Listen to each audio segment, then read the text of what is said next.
Adversity. How do you handle adversity? It's very important how you handle it. You probably think that you would live better or have a better life without adversity. But people cannot live without adversity. Look at our nation today. We are making mountains out of molehills. People are looking for things to fight about, to protest about, to come up against, because we have no great adversities. There was a time many years ago when people had to get up and hunt for firewood, to hunt for food. They had natural adversities every day just so they could survive.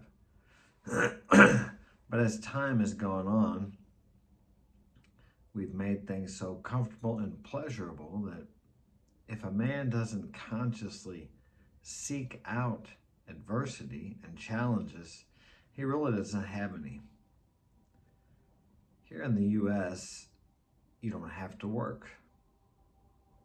There are many people on my street, down the street, a little lower down that way, they don't work.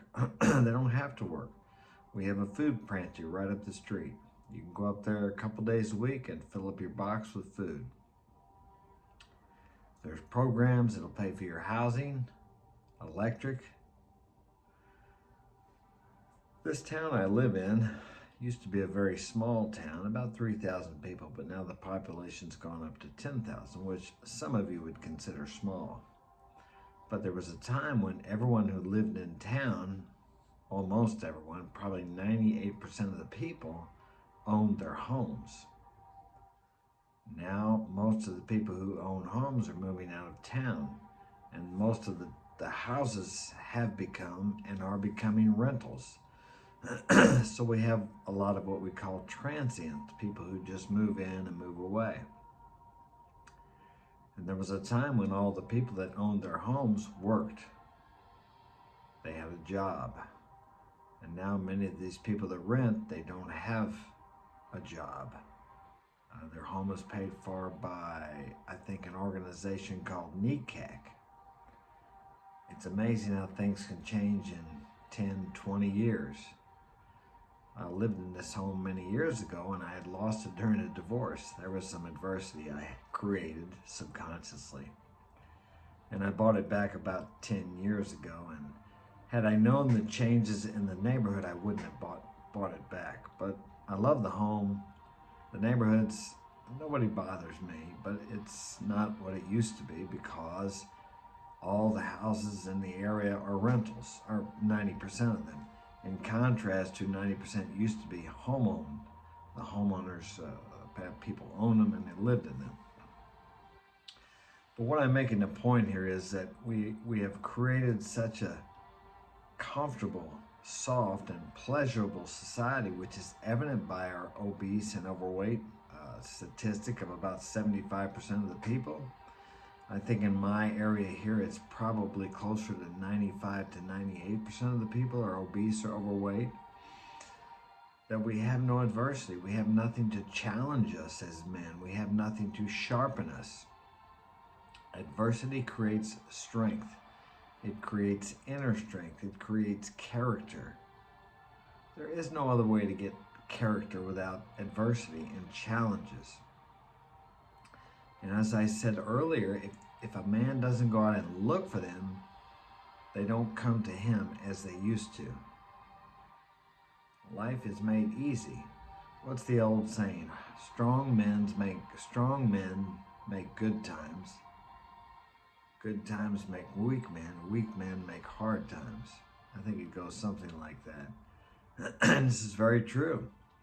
I grew up with some hard, strong men that came out of World War II and the Korean War. Okay, and they were tough on us. And now some of these men, I heard a guy talking on Facebook yesterday. He was a dating coach, many dating coaches out there. And he was talking about losing his virginity. in a way, I just swore he was a woman. The way he spoke about it like a woman. It was very feminine. Nothing against the guy personally. It's like that's the difference, and that's the way a lot of these young men are. I was talking to a gentleman yesterday. It's the same age as me, 62, and he has a son, 25, and his son doesn't date. He's opting out in regards to women because things have changed here so much. Yeah, definitely some adversity when you try to date here in the U.S., that's for sure.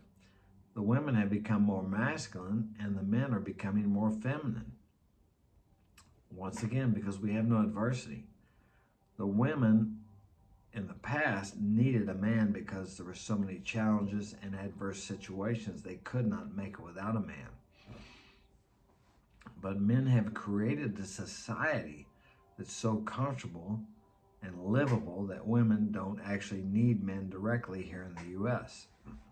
Well, they don't need them directly. But if the men would quit maintaining the structures and systems and programs that they've created to make it so comfortable for women, then they would need men directly.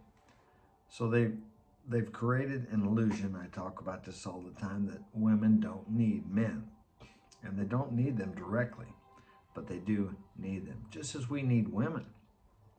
Without women, we couldn't reproduce. Women are very important in raising a family, but it takes both. As you guys know, I've raised my kids by myself for the last 10 or 12 years. They lack things that a woman could have given them. I cannot give them that. I can try, but I don't have the inherent capabilities that women have.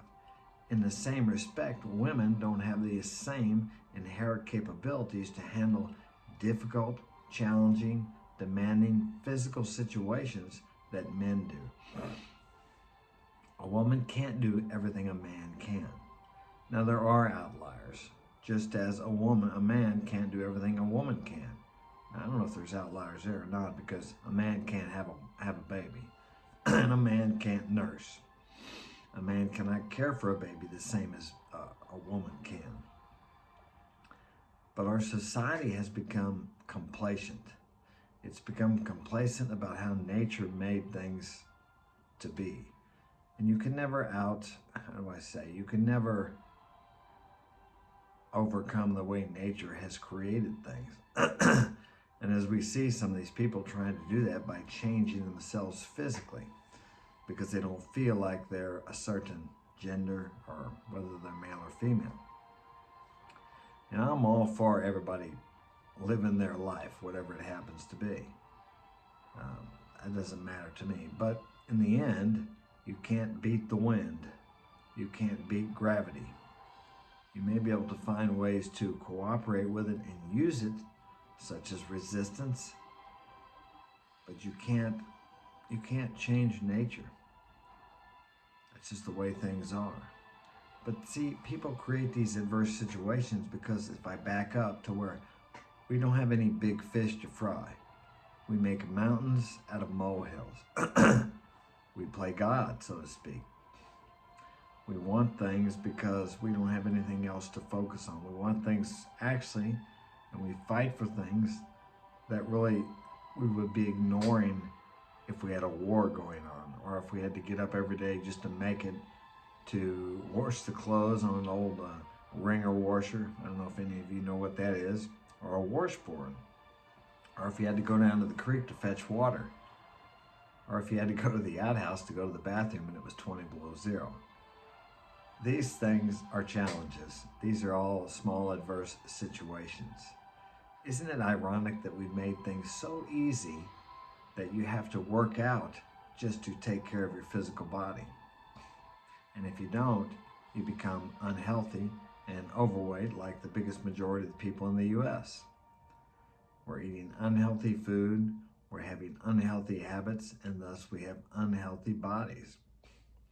But that's okay. Big Pharma's going to take care of us with a pill, right?